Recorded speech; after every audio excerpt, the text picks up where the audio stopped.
secure with the Shield. American Home Shield. Tonight, several developing stories as we come on. The deadly cold, the staggering death toll number. Now, at least 26 people dead, hundreds of accidents, and tonight, the flood fears, with temperatures about to swing wildly. Cosmic crash? A possible meteor hurtling through the sky across the Florida Keys before crashing to Earth. The pictures just coming in. The race controversy breaking late today involving the Virginia governor. A picture on his yearbook page showing one person dressed in blackface, another dressed as a member of the Ku Klux Klan. Already calls for him to resign. The shocking new video, the moment a dam bursts, releasing a deadly wall of mud. Also tonight, President Trump pulling out of a decades-old nuclear agreement. Plus, is he about to declare a national emergency? The race for president, New Jersey Senator Cory Booker jumping into the growing Democratic field, and the apology fellow hopeful Senator Elizabeth Warren made today. And is this fraud? The slip and fall case, prosecutors saying stunts like this are driving up your premiums. This is ABC World News Tonight with David Muir. And good evening on a very busy Friday night. I'm Tom Yamas in for David, and we begin tonight with late-breaking developments involving Virginia's governor, Ralph Northam. An explosive image surfacing from his medical yearbook page in 1984. The page shows two men, one in blackface, the other dressed as a member of the Ku Klux Klan. It was first posted by a conservative website just a short time ago, the governor admitting one of those men is him. ABC's David Curley leads us off. Calls tonight for Virginia's governor to resign because of this photo. One person in blackface, one in a Ku Klux Klan robe. It's part of Democrat Ralph Northam's 1984 medical school yearbook page. While the other pictures show Northam in a hat and sitting against a Corvette, he's not identified in the photo in question. Virginia Republican leaders saying tonight racism has no place in Virginia, and if Northam is in that picture, he should resign immediately. It comes as Northam, who is also a doctor, is under fire for his comments in support of a Virginia bill that would lift restrictions on late-term abortions. And it's done in cases where there may be severe deformities, there may be a fetus that's non-viable. So in this particular example, if a mother is in labor, I can tell you exactly what would happen. The infant would be delivered. The infant would be kept comfortable. The infant would be resuscitated if that's what the mother and the family desired. And then a discussion would ensue between the physicians and the mother. Conservatives accusing Northam of essentially supporting infanticide. David Curley joins us now tonight, and Governor Northam's office saying his abortion comments that we just heard have been taken out of context and that he obviously does not support the killing of an infant. But David, I want to focus what just happened tonight. Moments ago, Governor Northam releasing a very different statement about that blackface photo. About the photo with the blackface and the Ku Klux Klan robe, he said, "I am deeply sorry for the decision to appear in that photo." He said it is clearly racist and offensive. As far as the calls for him to resign, he did not say he would. He said it will take time and serious effort to heal. Tom? David Curley with those explosive developments tonight. All right, David, thank you. And tonight's other major headline, the deadly cold blast from the Midwest all the way to the Northeast, and the major change already underway at this hour. And we've just learned tonight that this vicious weather has killed at least 26 people across 8 states. Drivers stuck on highways, look at that, near Syracuse, New York. More than 3 feet of snow falling in that area. An out-of-control SUV slamming into a police vehicle, injuring 2 officers on an icy highway in Cedar Rapids, Iowa. And new flood warnings tonight because with the temps about to rise, there are growing concerns over ice jams about to melt. It will feel anywhere from 50 to up to 100 degrees warmer this weekend. Here's ABC's Lindsay Davis. Tonight, armed with snowblowers and shovels, upstate New Yorkers are combating the result of snowstorms that dumped 4 inches an hour in some areas. This is the worst I've seen it. The heaviest snow, the heaviest winds, extreme cold. Our Whit Johnson is north of Syracuse. This lake effect snow has been relentless. Take a look at this park, the trees, everything smothered. It's up to my knees as I try to walk here. Some parts of New York State got more than 3 feet. Outside Chicago, slick roads making for a messy morning commute. It was like a sheet of glass. It looked like it was just wet road, but it wasn't. It was ice. In Iowa, watch as an out-of-control vehicle crashes right into a Cedar Rapids police SUV Thursday. 2 officers were injured after responding to an earlier accident. Back in Chicago, temperatures have been below zero for 52 consecutive hours. And now temperatures in the Midwest are expected to jump as much as 70 degrees in the coming days. That thaw is already causing a 7-mile-long ice jam on the Kankakee River, water rising several feet above flood stage. And that is one of the major concerns tonight. Lindsay Davis joins us live from just outside of New York City. And Lindsay, our weather team is telling us this warm-up that's about to happen is unprecedented and it's going to cause big problems. And Tom, because that warm-up is happening so fast, one big concern, you're looking right at it, melting ice on rivers like this one, that the expectation that it could cause more ice jams and further flooding. Additionally, a higher likelihood that we could see water mains burst and more of those pesky potholes, Tom. Lindsay Davis for us tonight. Lindsay, thank you. And so much going on with the weather all across the country, this extreme weather. Let's get right to senior meteorologist Rob Marciano with the forecast. He's along New York's West Side Highway. Rob, good evening. Good evening, Tom. As we mentioned, this rapid warm-up is going to cause its own set of problems. So let's look at the numbers in the midsection of the country on Sunday. Already above average from way below average, but most importantly, we'll be above the freezing mark in Chicago and Minneapolis. On Monday, looking into the 60s in St. Louis, 50s along the East Coast. Tuesday, looking into the 60s in D.C. Buffalo has already put out a flash flood watch for that big thaw that they expect. The disruptor of this pattern, big storm in the west tonight, 60-plus mile-per-hour winds in the Bay Areas. Warnings up there and in the mountains for snow 2 to 5 feet at pass level, maybe up to 10 feet at higher elevations. Going to be a difficult drive across the west this weekend. Tom? And we'll stay tracking this weather throughout the weekend. All right, Rob, thanks so much. Next tonight, the loud explosion in Cuba blamed on a possible meteorite. The reported meteor spotted streaking over the Florida Keys this afternoon before crashing to Earth. Here's ABC's Victor Oquendo.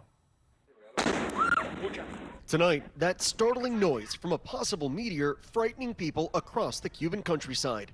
Residents gathering fragments like these right from their backyards following what sounded like an explosion. Cuba's state-run newspaper now saying the government is looking into if that trail of white smoke before the blast was from a meteor this afternoon. The National Weather Service saying they also were receiving reports that a meteor was seen in the sky across the Florida Keys before it made impact near the western tip of Cuba.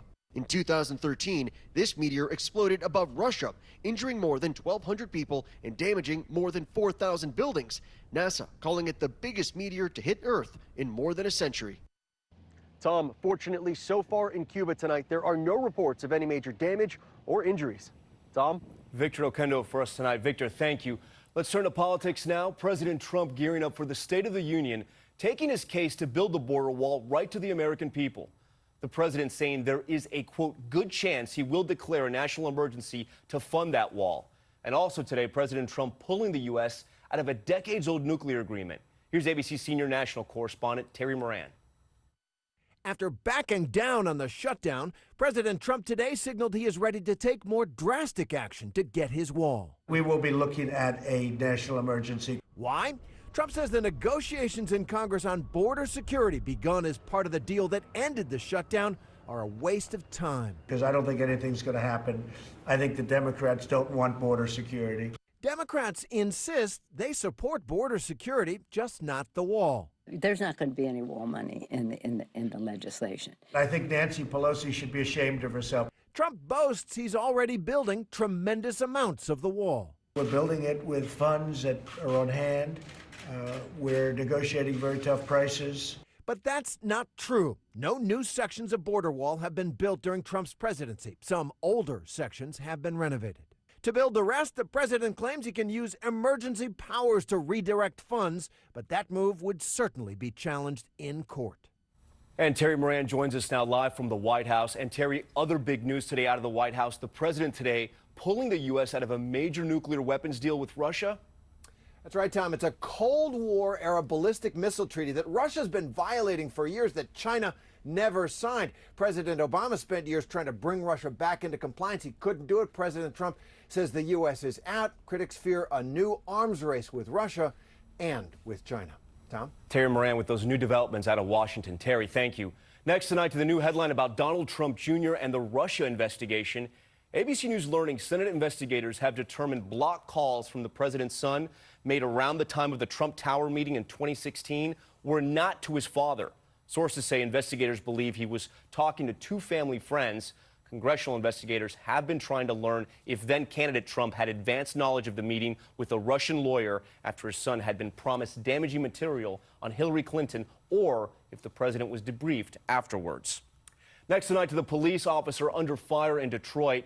That officer accused of posting a racist video of himself mocking a young black woman after impounding her car as she walked home in the sub-zero cold. Here's ABC's Adrian Bankert.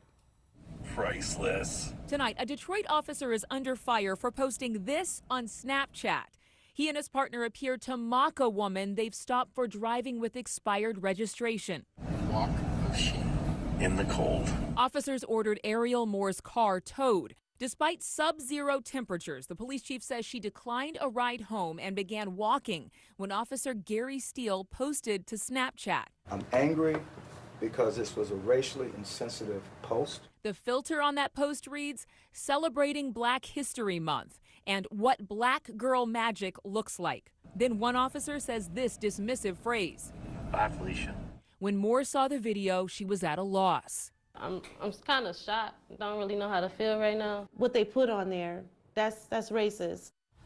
And that officer has been demoted and is now on administrative leave and could not be reached for comment.